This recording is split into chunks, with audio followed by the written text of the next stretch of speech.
It's a cold morning, but we've got a little inside project today for the old Nitro. Sitting behind me here is something I just ordered. Got all the parts and pieces there for a silent stalker. Several people will use these, and I hadn't been able to find a lot of information on it as far as YouTube or anywhere. So I thought that while I'm putting this thing on, let me go ahead and do a video and show you the installation and what seems to be pretty easy. We'll find out here shortly. But contact the Silent Stalker on Facebook, and these are custom made for each boat to help with the dreaded wind slap. I know that it drives a lot of us, especially in fiberglass aluminum boats, crazy. When you're headed into the wind and them little waves are slapping against the boat, and it's just driving them big crappie off. They'll hear that boat slapping. You get in there about 20, 25 feet from them, and the big ones, they know what it is, and they're going to run. I've seen it a lot, and it's aggravating, and this is one of the solutions that I'm going to try. I want to see how well it works. Obviously, there's a lot of guys on the lake already that have these, so must be doing something. But the point of this video is to do the installation of this thing, since I couldn't find much on it. All right, just to show y'all, he sent the Silent Stalker itself here. It's a big mat. Got these little mounts that have to go inside the boat. Screw hardware for it, and all the hooks. The Silent Stalker can be put on and taken off. Oh, also all the bungee cord. So it's going to be tied to the hooks to get it, so it can be put on or taken off very easily, so that if you do want to use it or you don't want to use it, the manufacturer actually suggests to take it off when you're running down the road or anywhere else. So, all right, let's get started. First thing we're going to do is we're going to start out by measuring out where we've got to put this thing, so we're going to get it mocked up on the boat. I found a couple of different ways to do this already in my figuring out my pre-video stuff, but so I'm gonna take cheap bungee straps, which seems to be the easiest for me right now. String also works, and I'll show both of those, but to get it just mocked up where we think it should go. All right, first thing we're gonna do, we'll take the Silent Stalker itself and put it under the boat, laid out. If you got a buddy that would help. Obviously I don't today.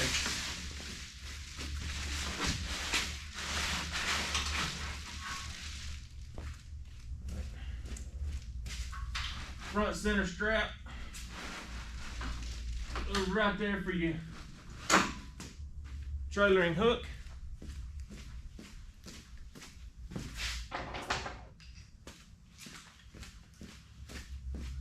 We'll get us a bunch of our cheaper straps here. Get us a couple long ones. Go on the back.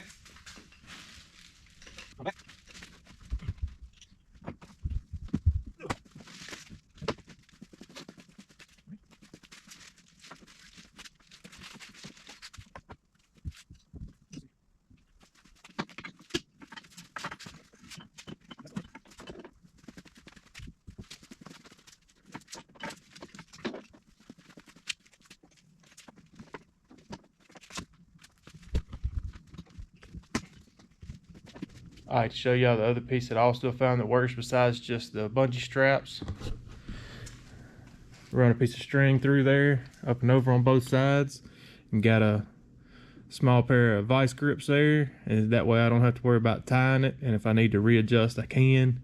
I don't have to worry about untying and knots and all that mess. So that seems to work pretty well. Also, along with just taking some bungee straps and going across to get it mocked up where it should be. All right, so getting ready for our first little mounts here. I'm gonna show y'all what I'm looking at. The little pad here is going to be 2 inches on the inside, especially for the glass boats. So we do not want this hook to be able to rub our fiberglass. So make sure that we get it 2 inches in, and we'll get me a good spot set out so that I can even up each of them. But this is directly in where I mocked up my first hook's gonna be. All right, let's get set up and get a few pilot holes drilled and get this thing mounted in.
All right, so we're getting got the first 2 mounts done, getting ready to do our first tiles. I'm gonna show you the knot that the manufacturer recommends, which is a figure 8 knot. Take your hook, go through your hook with your bungee material here. Take me a little bit extra. I've got it on there. Do it this way. I'm gonna loop over, around, down, and back in. And for the moment, I'm not going to tighten these up too much because I know that I'm going to have to redo them. But give you a better representation. There's your knot. Pretty simple. First thing we're going to do is that figure 8 knot. Put it through our eye.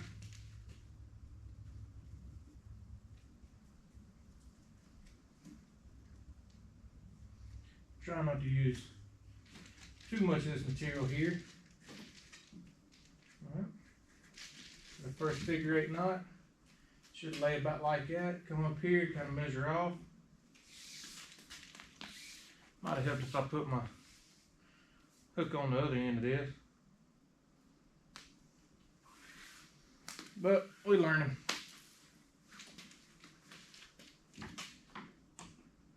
Figure out about how much I'm gonna need there. I'm gonna go with a little extra.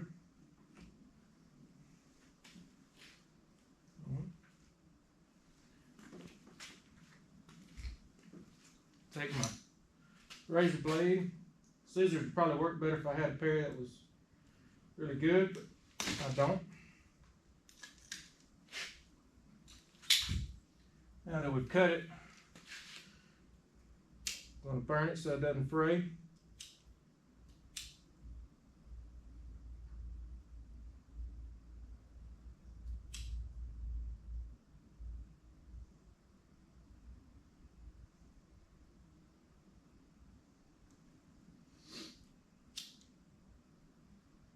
I might need to invest in a small torch.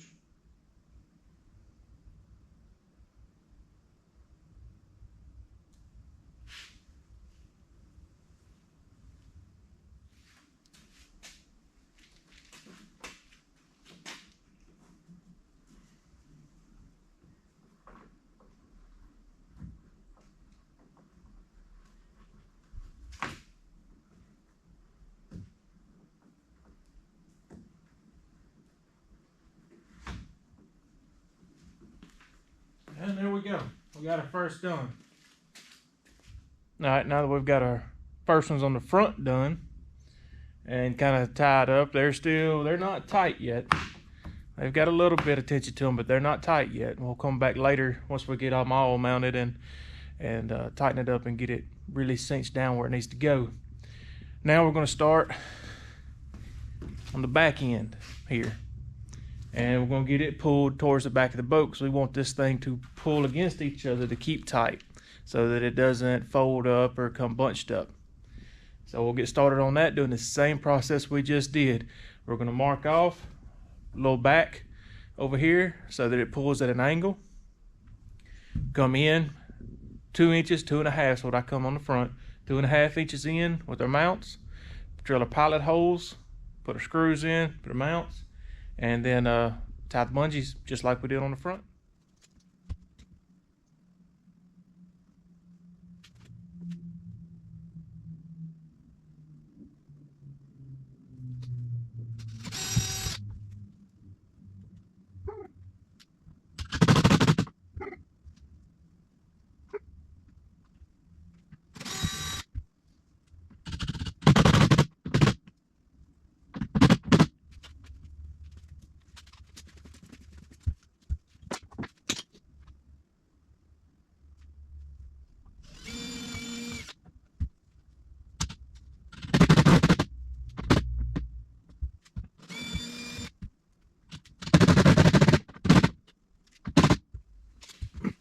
Alright, now we're going to do the same thing we did before. We're going to run our bungee material through our eye, do a figure 8, put our hook on it. We'll put our hook on it before we do that this time. Bring it up here, mock it up loosely, cut it tight, and then roll to the other side and do the same thing to get our back mounts done.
Nice. At this point, one thing I have went ahead and done is these back straps, I've tightened them up a little bit because I was finding that before I got ready to drill the next holes, it was starting to pull this forward and trying to slip up the bow. So I went ahead and tightened these up a little bit more to get them to hold it back this way to keep it where I want it, because I don't want it to slip too far forward. I need to keep it to where it's going to be at the water line of the boat. But I think we're there now. A little bit of tightening up, keep it in place. And now we're going to go ahead and move forward with drilling the next holes for the mounts and getting them on there.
Well, for the most part, that's it. She's mounted up there now and got it cleaned up. We're gonna go around it now to tighten up all these straps and get them just like we want them. But she's mounted. Easy. Oh, the one other thing I'm probably gonna have to do is I noticed these hooks here. I don't really want to set them with the hook side up. I'd rather have them hook side down, so I may come in here and actually just bend them just a little bit in so they fit a little bit tighter, and I ain't got to worry about them cutting into that carpet. Other than that, it's looking good.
All right, well, there we go. We got the silent stalker on, got all the knots tightened. I even went around and I'll show y'all that right there. I took me some channel locks and just squeezed in just a little bit on them hooks to kind of close them in, get them a little bit better angle away from the carpet, just a little bit. Seems to have helped. I know it shouldn't hurt anything with it, and man, this thing is it's looking pretty good. It's on there tight. I don't think it's gonna go anywhere. Just waiting on a day to get it on the water when it's a little windy. We ain't had any problem with it being windy lately, so get out there and try her out, and hopefully she quietens this thing on down so we can stalk right up on those crappie. All right. I appreciate y'all sticking around. I hope this helps some of y'all with this silent stalker and this issue that a lot of us have with the wind and the wave slap on the boats running the crappie off, especially the bigger ones. And if you don't mind, go ahead and subscribe to my channel. Keep trying to grow this thing, and I'll have plenty of crappie fishing stuff out on here. Thank y'all.